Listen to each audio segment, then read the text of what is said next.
My name's Melanie Thompson, and I think I'm a multidisciplinary visual artist. I'm never sure what to call myself because I use so many different disciplines in my practice, but I think that fits.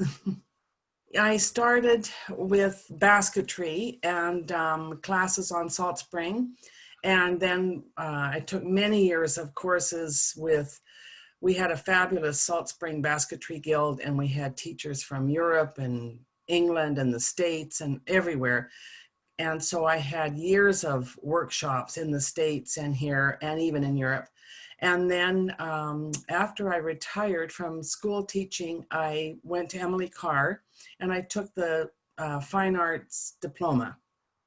And that was in 2010. And after that, my practice expanded greatly. And so I started doing all different kinds of, practicing all different kinds of disciplines.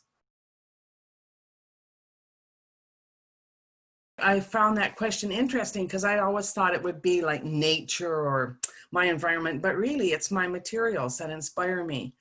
And I have lots of materials.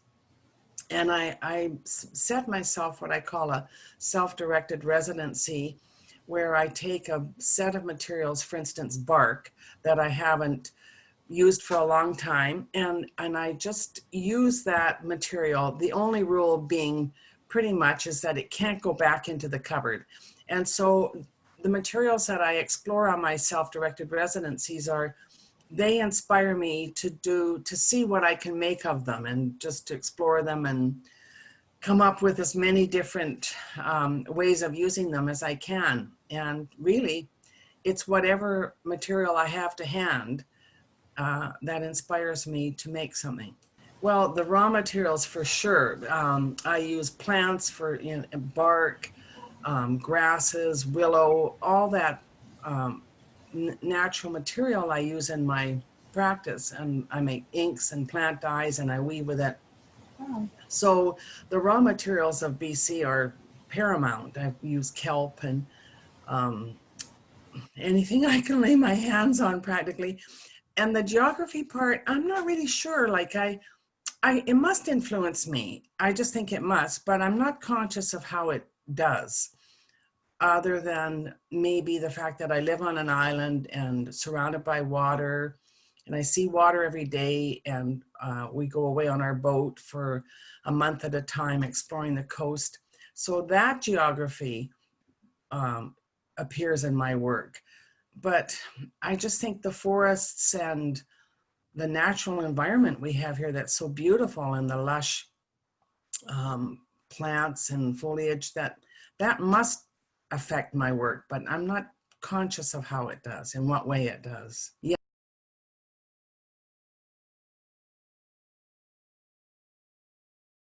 Yes, we had a basketry community here, the guild that I mentioned. It's since diminished, but it's still, I still consider myself part of a larger basketry community. And it's very important to me. And the artist community on Salt Spring is very wide and diverse. And that's really important to me, just to have that connection with people who make art and who talk about art and who like it and who wanna, and their life is art. And yes, the community that I'm in is really important.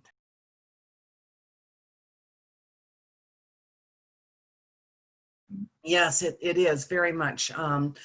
In basketry, when I started, we learned traditional methods for harvesting and preparing and weaving and techniques, and those are all really important to me, and that knowledge gets carried on and passed along. And then when you have that, you're able to venture beyond it and do experimental work. But I think, so I'm not just bound to do only traditional work, which I don't at all, but I think it's really important, that traditional knowledge, and that it's a really good grounding for a practice.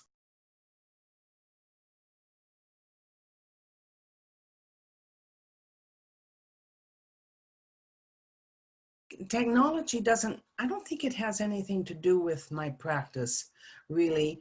I experiment, as I said, when I have my self-directed residencies, one of the tasks I set myself is I'm not going to make a basket with the material at hand, because that's what I would do normally, and that's an easy out for me.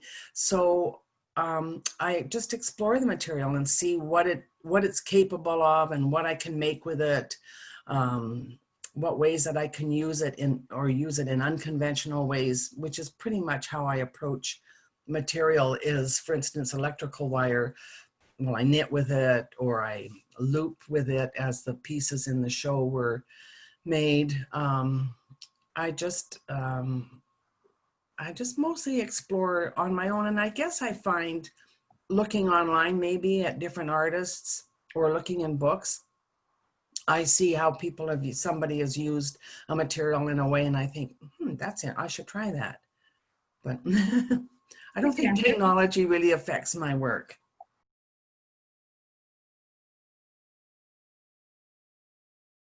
I think I was raised in a urban, well, a kind of urban rural environment, and it's not the same now where I was raised, but on the North Shore, out by Dollarton and Deep Cove. When I was raised there, it was just kind of an outpost, and the environment was the forest and the beaches, and that's what we did. We were outside all the time, and that really, I think, affected my work. So I learned about plants, and I learned how foraging and what you could eat and what you shouldn't eat, and that was very fundamental in forming my practice.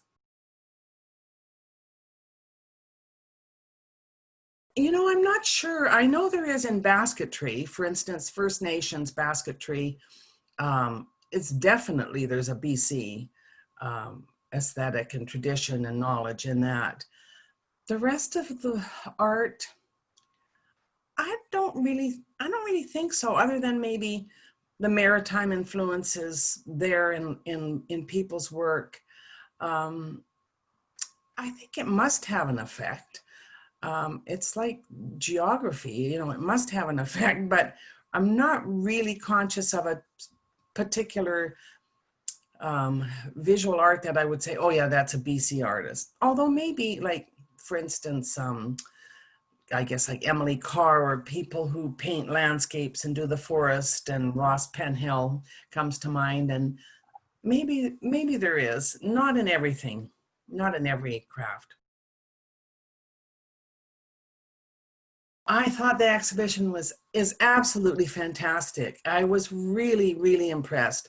And I made the effort to go over to the opening, and I loved the opening, the speeches, listening to Deborah Sparrow and Mary Beth. But the work is astounding to me. I've been in every CCBC show, I think, that they've had, exhibit that they've had, and each one has been fabulous. But this one, somehow, it just struck me, the work that's in it looked to me like, first of all, the time that's in the works is just phenomenal. And then the variety of work, I'm thinking of that piece on the wall, that fabric, whatever that technique is, tencel. I don't know if that's the technique or if that's the material, but just and the First Nations, that bear rug, I just love that. Like, I really, so, and when I was presenting work for that, the pieces that I presented were pieces that I'd made last fall, and I made them for a solo show I had here on Salt Spring called Shadow Play, I think. And every piece I made was made with the intention of casting distinct shadows, and the shadows are a definite part of the work. They're as much a part of the work as kind of the work itself, in a way. And I called them fish traps. I don't know, I got a thing about fish traps, but we don't even have them on the coast. I don't think we've ever used them. They're not part of First Nations tradition, I don't think. Specifically the fish trap that are woven. But anyway, So when I was thinking about personal material geographies, those pieces just really, they jumped out at me, and I thought, well, they're an obvious one for it. And I'm very, very gratified to be in the show. And I think it's an excellent, I hope everybody goes to see it.